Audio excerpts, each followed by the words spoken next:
Saravá, seu José Pilintra. Oi, boa noite pra quem é de boa noite. Oi, bom dia pra quem é de bom dia. Oi, boa noite pra quem é de boa noite. Oi, bom dia pra quem é de bom dia. Meu nome é Fabiana, eu sou professora da ETEC, tenho 38 anos. Sou umbandista faz pouco tempo, estou um pouco afastada. Meu nome é José Marcos, tenho 40 anos, moro em Boa das Artes, sou umbandista e candomblecista. Na Umbanda eu já sou sacerdote. No candomblé eu tenho 7 anos de iniciado.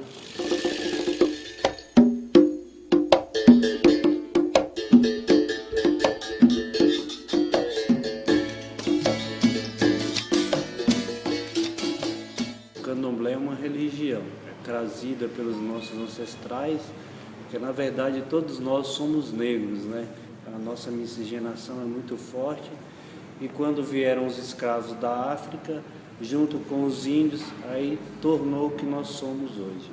É uma religião espírita, né? Apesar de acreditarmos em Jesus Cristo por causa do sincretismo, mas ela é uma religião espírita. Nós pregamos a existência de um Deus maior, que é Oxalá, não é? Que é o Senhor de tudo e de todos. Ele é como se fosse Deus das outras religiões, né? O Senhor vai bater cabeça e a orelha sambandou. Vai, aos pés nosso Senhor vai bater. Eu conheci o candomblé através da Umbanda. Primeiro eu fui umbandista, desde de consulente, tomando os primeiros passos, aí depois fui me desenvolvendo na Umbanda, aí depois passei por um processo ritualístico, me tornei médium de passe, e aí depois fui para o candomblé, me iniciei médio feito 3 anos, 5 anos e 7 anos. Eu conheci a Umbanda faz aproximadamente uns 15 anos. Mas eu venho de um histórico bem longo de outras religiões espíritas, né? Eu passei por várias outras religiões, conheci outras e estou me encontrando na Umbanda, apesar de estar um pouco afastada. Eu tentei me encontrar em diversas religiões e não me encontrava. Onde eu achei o meu eu de verdade foi na Umbanda e no Candomblé.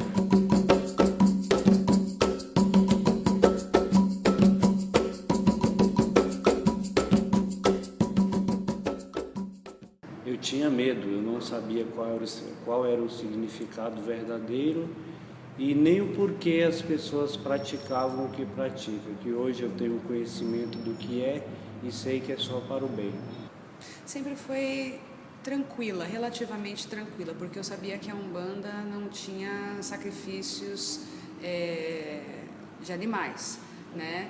Apesar de que o terreiro que eu frequento é de o que eles chamam de, entre aspas, umbandomblé, que é uma mistura de umbanda com candomblé.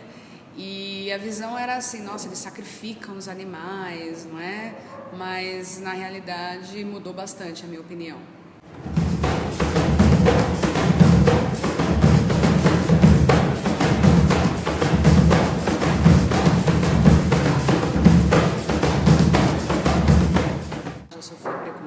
Sim, já me chamaram de macumbeira, mas eu levo isso relativamente na esportiva. Se a pessoa não for muito ofensiva demais, eu levo na esportiva.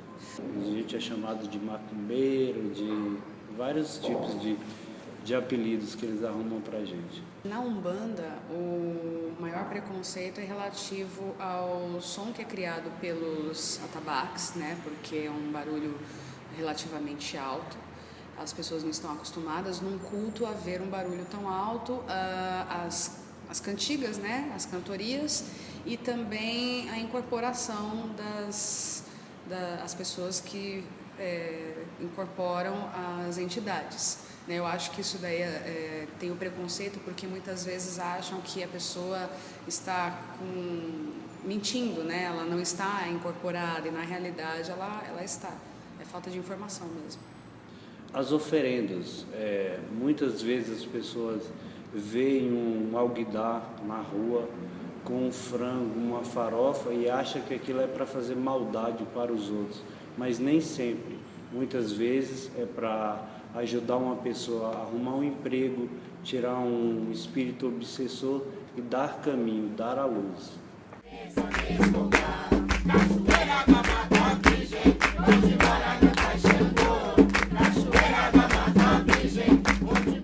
Eu acredito que tenha sim preconceito porque é de raiz africana, né, por causa dos negros, mas eu acredito que seja mais por falta de informação, porque os muçulmanos também, a maioria, eles são de paz e amor, e por causa de alguns poucos que são extremistas, eles têm esse preconceito todo, né, que as pessoas acham que são todos terroristas e na realidade não são. Então eu acho que tem sim, por causa da raiz africana, tem sim preconceito por vir de negros, né, principalmente. O preconceito a gente vai sofrer todos os dias, porque assim, qualquer outra religião a pessoa pode sair com a vestimenta dela, ninguém vai discriminar. Se eu sair com a minha vestimenta, com o meu turbante, com o meu ariopanja, todo mundo já vai gritar, tá indo macumbeiro. É visível isso, é fato.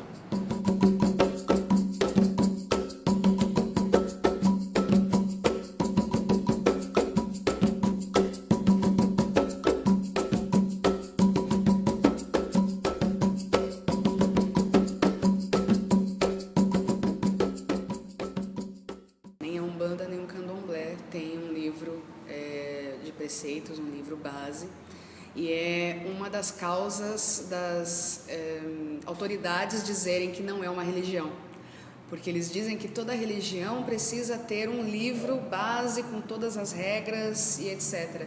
Só que, como são duas religiões de raiz africana, foram os negros escravos que trouxeram para o Brasil. Eles não tinham direito a escrever, eles não tinham direito a aprender a ler nem a escrever. Como que eles iriam escrever um livro? Não tinha como. Por isso que não tem. E os preceitos, todo o ensinamento era passado de pai para filho, de mãe para filha e oralmente, como os índios, não é? Tanto que os índios, nós aqui no Brasil, eles têm a religião deles, só que não é reconhecida como religião, porque as autoridades dizem que precisa ter um livro. E na realidade não há necessidade de ter um livro. Se você for ver, não precisa ter um livro. As conquistas, o amor pela religião e o retorno. Porque a partir do momento que dar-se de si para algo e ter uma luz para buscar, você tem um retorno. O meu preto velho de Umbanda, o Pai Antero, ele me ensinou uma coisa, que quando eu tropeçasse e arrancasse uma unha, eu agradecesse ao Lodumare por ter arrancado a unha, porque senão eu poderia quebrar o dedo ou a perna e ficar incapaz.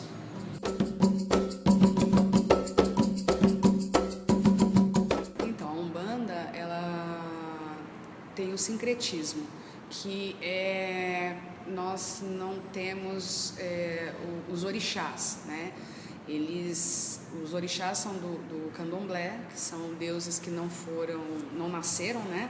Não tiveram carne. E na Umbanda são entidades que já foram pessoas de carne e osso algum dia. São espíritos que desencarnaram e estão em evolução e eles se predispuseram a ajudar os seres humanos. Essa é a grande diferença. E orixá, candomblé, orixá é algo que já nasce contigo.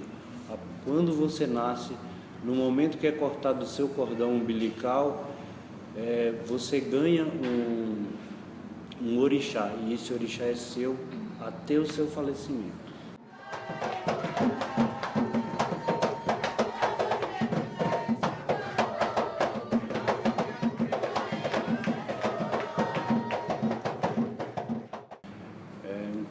candomblé chama-se xirê.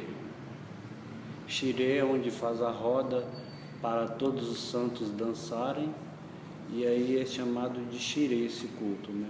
Na Umbanda chama-se gíria.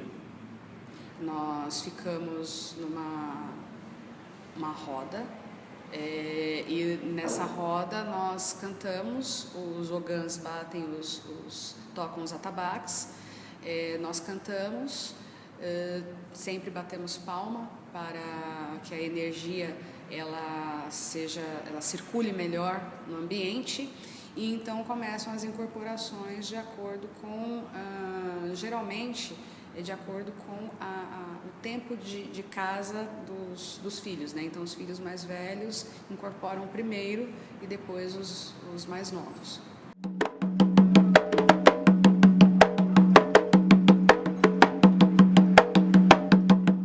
Macumba, na verdade, é um instrumento musical, né? E macumbeiro é aquele que toca o instrumento musical. Só que, como é um instrumento muito utilizado no candomblé, e devido os negros, quando escravos, tocarem a macumba, achavam que sempre que tocava a macumba era por causa do rito, né? Quando estava fazendo o rito do candomblé, né?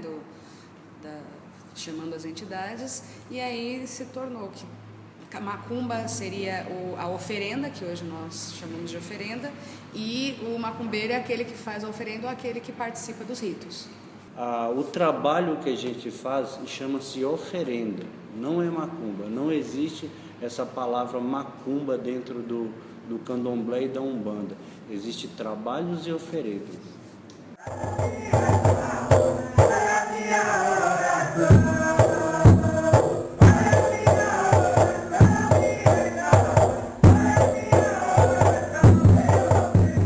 Todas as religiões, todo tipo de gente, né? Infelizmente, a nossa fica mais mal vista ainda, por fazer trabalhos e deixar expostos, porque não há essa necessidade de fazer os trabalhos e deixar em exposição, porque o tempo determinado são puramente 3 horas. 3 horas a entidade ou aquela energia vem e pega a sua essência, faz o que tem que ser feito e pronto. Mas assim, aí é onde é a grande discriminação, porque ficam as oferendas nas ruas, nas praças, e quem fez a oferenda não vai retirar. O cigarro e o álcool, a bebida alcoólica, né? Ela é utilizada para fazer como se fosse uma limpeza do ambiente. A gira de esquerda, ela é ligada às entidades de esquerda, que são as pombogiras e os exus, e eles são muito ligados à terra, não é? A terra que eu falo não é a terra em si, é a parte material, é a parte da carne mesmo, né? São as entidades que estão em evolução, muitas vezes elas se predispuseram a vir como esquerda, não é? Porque elas são muito ligadas ainda à terra, ao material. Então, assim, na verdade, não nem sou eu que estou dizendo. Há passagens na Bíblia que havia sacrifício desde os tempos remotos. E assim, antes eu sacrificar um animal do que sacrificar um filho meu. Porque assim, eu dou a vida do animal em benefício de saúde, em benefício de prosperidade. E esse animal, ele é sacrificado, mas a gente come ele, não é jogado fora. Então assim, não é para jogar fora, não é para fazer bonito.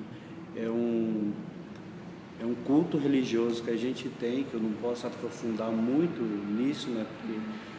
Mas a gente sacrifica o animal para um propósito de livrar uma pessoa de uma doença, de livrá-lo de um espírito obsessor, de dar caminhos e dar luz. Eu sou daqui, eu não tenho amor, eu sou da Bahia, de São Salvador. Dentro de toda religião, existem pessoas boas e pessoas ruins, não é? Na Umbanda, nós não temos o costume de fazer isso, não é para ser feito isso, mas há a possibilidade de um um bandista que queira tomar dinheiro de alguém ou não tenha a caridade no coração, queira fazer alguma coisa ruim para os outros, né? E a questão do mal umbandista e do mal candomblecista, porque eles pensam no lucro, no próprio umbigo. Eles trocam a dor pelo dinheiro. Eles pegam as pessoas que estão com dor sentimental, dor espiritual e material, e ele também engana essas entidades, porque assim, todos nós estamos em evolução, tanto as entidades quanto nós que incorporamos.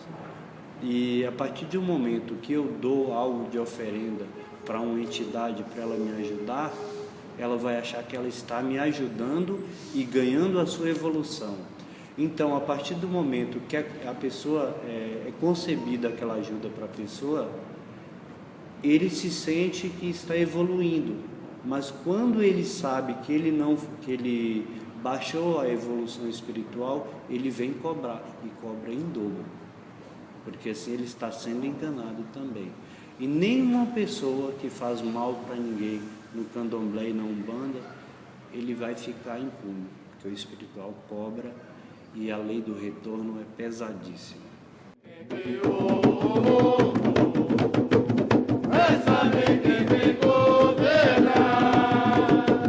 Foi saber quem criou a estrela que ilumina Oxóssi lá no Juerá.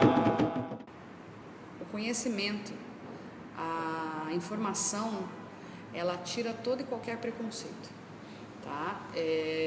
Preconceito não só de religião, como também de qualquer tipo de prática, até mesmo de cursos, de profissão, né? O conhecimento é necessário, e isso que vocês estão fazendo é muito, muito bom, porque vocês vão trazer conhecimento para, não sei quantas pessoas tem na sua sala hoje? 38? Então, 40 pessoas, porque tem o professor também, né? Vocês trarão conhecimento para 40 pessoas, esclarecerão e quebrarão tabus na cabeça de 40 pessoas, e isso é muito bom, sabe? E assim, mesmo que você não seja da religião, você não goste, respeito, sempre respeito. Da mesma forma que eu respeito a sua opinião, você tem que respeitar a minha, por mais que você não concorde, né? Porque eu sempre falo, a verdade é a forma de ver a realidade, e cada um tem uma verdade, cada um vê a realidade de uma forma, né? E a informação é necessária para tirar todo e qualquer preconceito. E a Umbanda e o Candomblé, o que a gente cultua é o que Deus nos deixou, é a água, fogo, terra e mar, que são os elementos fundamentais. Sem eles a gente não sobrevive.